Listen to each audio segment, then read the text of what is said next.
Good morning everyone. पिछले class में हमने लुप्तीकरण विधि, जिसको विलोपन विधि भी कहा जाता है, वो हमने सीखा था। आज हम लोग सीखेंगे दूसरा विधि, जिसका नाम है तुलनात्मक विधि। ठीक है, चलिए।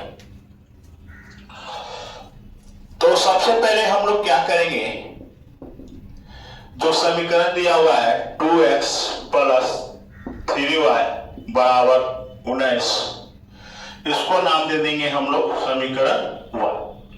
ठीक है। उससे सेकेंड है आपका 3x प्लस 4y बराबर 26, इसको नाम दे देंगे समीकरण 2। ठीक है। जैसा कि आपने यहाँ पे देखा है कि तुलनात्मक विधि, नाम ही है तुलनात्मक। तो हमको यहाँ पे क्या करना है कि समीकरण 1 से भी हमको x का मान निकाल लेना है और समीकरण 2 से भी x का मान निकाल लेना है। ठीक है। अपनी दोनों के x के मान को बराबर कर लेना है। अगर आप चाहें तो y को भी मान निकाल कर बराबर कर सकते हैं, कोई दिक्कत नहीं है। ठीक है। तो यहाँ पे हम क्या करेंगे कि x के मान को निकालेंगे समीकरण 1 से और समीकरण 2 से भी x का मान निकालेंगे। देखेंगे सबसे पहले क्या करते हैं, तो यहाँ पे हम लोग लिखते हैं समीकरण 1 से। समीकरण 1 से देखते हैं हम लोग, तो हम लोग को क्या करना है, समीकरण 1 है आपका 2x प्लस 3y बराबर 19, यह है आपका। इसमें हम लोग को क्या करना है बाबू कि x का मान निकालना है। ठीक है। तो x का मान निकालना है, तो सबसे पहले क्या होगा कि ये जो प्लस 3y है ये पहले उस तरफ चला जाएगा, तो आपका होगा 2x बराबर 19, ये प्लस ऊपर किया जाएगा माइनस में, तो ये हो जाएगा 3y। अभी भी ये नहीं हुआ है क्योंकि हमको x का मान निकालना है, यहाँ पे 2x है। तो हम लोग अब क्या करेंगे कि ये जो 2 देख रहे हैं ये उस तरफ चला जाएगा। ठीक है। ये अब 2 इस तरफ चला जाएगा। ठीक है। तब आपका हो जाएगा ये x से लिख देंगे, बराबर के सामने बराबर 19 माइनस 3y, और चूंकि ये गुणा में है ये बट्टे चला जाएगा तो ये बट्टा में हो जाएगा। ठीक है। तो ये हमारा x का मान निकला y के रूप में। अब ये परफेक्ट मान नहीं है, y के रूप में है ये। ठीक है। क्योंकि यहाँ पे आप देख रहे हैं ये आपका y है, तो y के रूप में x का मान आ गया। ठीक है।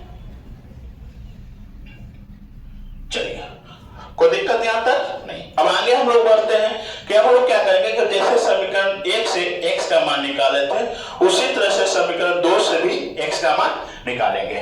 तो यहां पे हम लोग लिख सकते हैं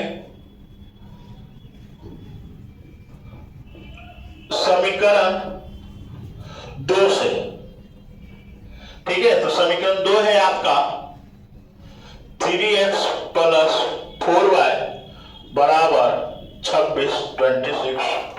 इसमें भी हमको x का मान निकालना है, तो x का मान निकालने के लिए पहले ये जो हिस्सा है ये आपका प्लस में है, पहले ये ऊपर टी चला जाएगा, उस तरफ चला जाएगा। ठीक है। तो आपका यहाँ पे बच जाएगा 3x बराबर के सामने बराबर 26, चूंकि ये चला गया तो जगह खाली हो जाएगा, ये प्लस से ऊपर दिया जाएगा तो ये माइनस में हो जाएगा। ठीक है। चलिए, अब जैसे कि यहाँ पे 2 को उस तरफ ले गए थे गुणा में, गुणा में था तो भाग कर दिए थे। यहाँ पर भी आपका ये गुणा में है, इसको उस तरफ ले जाएंगे तो भाग कर देंगे, तो हो जाएगा x बराबर 26 माइनस 4y बट्टा 3। ये भी हमारा x का मान आ गया। ठीक है। चलिए, तो हम लोग ने यहाँ पे क्या किया कि दोनों समीकरण से, समीकरण 1 से और समीकरण 2 से x का मान हमने निकाल लिया। ठीक है। तो अब यहाँ पे हम लोग क्या करेंगे, इसका नाम दे देते हैं समीकरण 4। यहाँ पे नाम नहीं दिए थे तो यहाँ दे देते हैं समीकरण 3 और वहां नाम दे देते हैं समीकरण 4। चूंकि विधि का नाम है तुलनात्मक विधि, तो हम लोग क्या करेंगे, समीकरण 1 से जो x का मान निकाले थे और समीकरण 2 से जो x का मान निकाले थे, दोनों के x के मान को तुलना करेंगे, यानी बराबर करेंगे। तो यहाँ पे लिख देते हैं समीकरण 3 तथा समीकरण 4 से समीकरण 3 और 4 को कंपेयर करेंगे। चूंकि यहाँ भी x है और वहां भी x है, तो जो बराबर हो जाएगा उसको मान नहीं लिखेंगे, जो बच जाएगा तो इधर आपका हो जाएगा 19 minus 3y by 2 equal 26 minus 4y बटा 3। चलिए दोनों हो गए बराबर। अब हम लोग यहाँ पे हम लोग को क्या करना होगा बाबू, यहाँ पे इसके साथ और इसके साथ हम लोग को क्रॉस मल्टीप्लाई करना होगा। जब क्रॉस मल्टीप्लाई करेंगे, जब 3 का गुना करेंगे तो सिर्फ इससे नहीं और सिर्फ इससे नहीं, दोनों के साथ होगा। जब मल्टीप्लाई करेंगे तो दोनों के साथ करेंगे, है ना। चलिए देखिएगा, तब आपका हो जाएगा 3 मल्टीप्लाई 19 माइनस 3y ब्रैकेट में, इधर आपका हो जाएगा 2 bracket 26 minus 4y bracket close. ठीक है, ये आपका हो जाएगा। अब इसको हम लोग गुना करेंगे।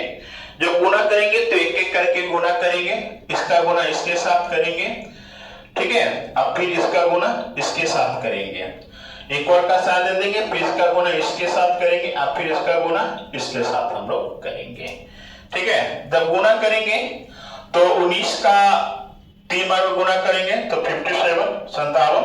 अगर आपको टेबल नहीं आता देखो, 3 को पहले 9 बार कीजिए तो 9 × 27, कैरी 2 हो गया, हाथ से 2 हो गया, और 3 × 1 3 और 3 और 2 5, ऐसे भी कर सकते हैं। माइनस 3 और 3 9 9y। 26 का पहाड़ा नहीं आता तो एक एक करके गुना करेंगे, 2 को पहले 6 से गुना करेंगे तो 6 दूनी 12, अब फिर यहाँ कैरी हासिल 1 हो गया, 2 को फिर 2 से करेंगे तो 4 4 1 5, माइनस माइनस 2 और 4 को गुणा करेंगे तो 8, ठीक है, गुणा कर लिए। अब हम लोग को क्या करना होगा कि सेम जो रहेगा उसको एक साथ कर लेंगे। तो यहाँ पे आप देख रहे हैं कि ये जो 9y है, इधर से ये 8y है, ये आपका सेम है, ये जो आपका 52 है, ये आपका जो 57 है, ये सेम है। तो क्या होगा कि एक चेंज हो जाएगा, अदला बदली कर लेंगे, यानी उधर ay जो y वाला है इस y के साथ आ जाएगा, और ये जो नंबर है वो उस तरफ चला जाएगा, है ना। चलिए, तो यहां पे हम लोग क्या करेंगे कि 9y आपका रह जाएगा, वो उस तरफ से आ जाएगा, तो प्लस 8y बराबर 52, आइए चला जाएगा तो हो जाएगा माइनस 57। चलिए, कोई दिक्कत नहीं, अब इधर ले लेते हैं। चलिए, तब आपका देखो एक माइनस में आ गया, ये आपका एक प्लस में आ गया, तो आपको मालूम होगा कि माइनस प्लस माइनस हो जाता है, यानी घट जाता है। तो 9 में से 8 जाएगा तो 1 बचेगा, चूंकि 1 नहीं लिखा जाता है तो सिर्फ हो जाएगा y इक्वल। अब 52 में से 57 नहीं घटेगा, यानी 52 में से 57 नहीं घटेगा, तो 57 में से 52 घटा देंगे, ठीक है, तो हो जाएगा माइनस 5। और चूंकि यहाँ घटाए तो दोबारा वाला माइनस का था, यहाँ भी माइनस हो जाएगा, ठीक है। तब क्या होगा कि ये माइनस आपका कैंसिल हो जाएगा, तो y का मान आ जाएगा 5, ठीक है, यानी y का मान आपका आ गया। तो हम लोग अब क्या करेंगे कि y का मान आप चाहे तो समीकरण 1 में भी रख सकते हैं, समीकरण 2 में भी रख सकते हैं, समीकरण 3 में भी रख सकते हैं, और समीकरण 4 में भी रख सकते हैं। जहां आपकी इच्छा हो वहां भी रख सकते हैं, x का मान आ जाएगा, ठीक है। लेकिन अगर आप यहाँ पे समीकरण 3 में रखते हैं तो थोड़ी आसानी हो जाएगी, क्योंकि ये थोड़ा सा सॉल्व किया हुआ पहले से। या 4 में रखते हैं तो इसमें भी थोड़ी आसानी हो जाएगी, क्योंकि ये भी सॉल्व किया हुआ है। तो हम लोग क्या करते हैं कि समीकरण 3 में रखते हैं, तो यहाँ पे लिखना पड़ेगा कि y का मान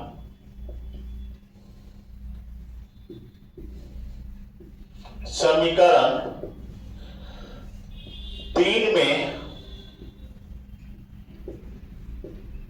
रखने पर, समीकरण 3 में रखेंगे तो समीकरण 3 है हमारा x बराबर 19 माइनस 3y बट्टा 2, ठीक है, ये है हमारा। तो हमको y के जगह पे जो देख रहे हैं ना, y के जगह पे जो y का मान आया है 5, वो हमको 5 रखना है, ठीक है। तब आपका हो जाएगा 19 माइनस 3 गुना y की जगह पे 5 रखना है 5, ठीक है, और बट्टा हो जाएगा 2। तब आपका हो जाएगा 19 माइनस 3 × 5 = 15 बट्टा 2, 19 में से 15 जाएगा 4/2, 2 से ये 2 कट जाएगा तो हो जाएगा 2। ठीक है, यानी फाइनल आंसर आया x का मान 2 और y का मान 5। ये आपका फाइनल आंसर आ गया। ठीक है, जिस विधि से हम लोग इसको हल किए थे उसका नाम था तुलनात्मक विधि। आप इसे चाहें तो चेक भी कर सकते हैं कि हमारा जो आंसर है वो सही है या गलत है। तो उसके लिए आपको क्या करना होगा कि x के जगह पे x का वैल्यू पुट करना होगा और y के जगह पे y का वैल्यू पुट करना होगा, वो इक्वल के बराबर आना चाहिए। ठीक है, चेक करते हैं। अगर तो यहाँ 2 है, x का मान 2 आया है तो 2 दूनी 4 हो जाएगा और y का मान 5 है तो 3 5 15 हो जाएगा। तो 15 और 4 कितना हो जाता है 19। चलिए ठीक है, अब सेकंड में रखते हैं। तो x का मान आया आपका 2 तो 3 दूनी 6 हो जाएगा और y का मान आया 5 तो 4 5 20 हो जाएगा। 20 और 6 कितना होता है 26। देखने बराबर दे रहा है, यानी ये हमारा आंसर सही है। ठीक है, तो आज हमने सीखा तुलनात्मक विधि। ठीक है, कल हम लोग इसका तीसरा विधि सीखेंगे।